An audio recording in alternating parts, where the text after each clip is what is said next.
If you've ever tried to park in Dinkytown, you know it's a struggle. For University of Minnesota students, finding affordable and reliable parking near campus has become a daily headache. Whether it is parking in student ramps or expensive apartment contracts, students tend not to settle for that and they tend to park away from their apartments in Dinkytown, about a 5 minute walk, where they could get their car towed, or they could get their car broken into at any time.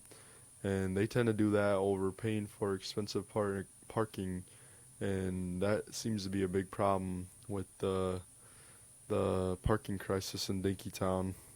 I personally chose to do street parking, so I don't pay for a contract or anything to not do the like contract parking or anything like that. So I have to find parking essentially every time I want to go anywhere, unless I walk somewhere. So it's kind of a pain to have to find parking and have to worry about like paying or towing or like just the street signs. But I would rather do that over having to pay. It's just not really in the cards for me.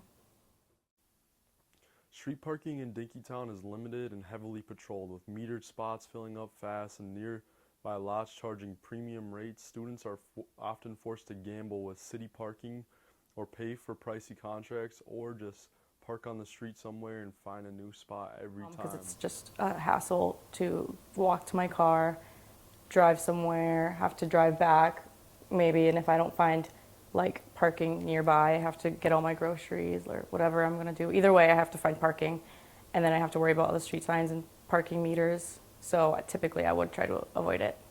There's just, I don't know if I can think of like I said, like a solution to that, so that there's just more like free parking.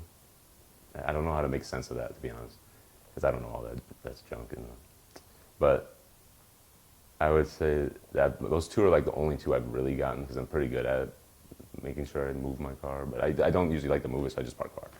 And I'll use like a lime or something to get like back to the apartment that I'm trying to go into. But again, in the winter, there's no lime and you're walking and it's winter. So, you know, there's like ice, it's cold, windy. You know, you're more likely to get hit by a car technically walking in the winter and more likely to slip and fall, hurt yourself kind of thing. Makes me want to come out like a lot less often and visit the city, which I know the city wants more people to come visit probably.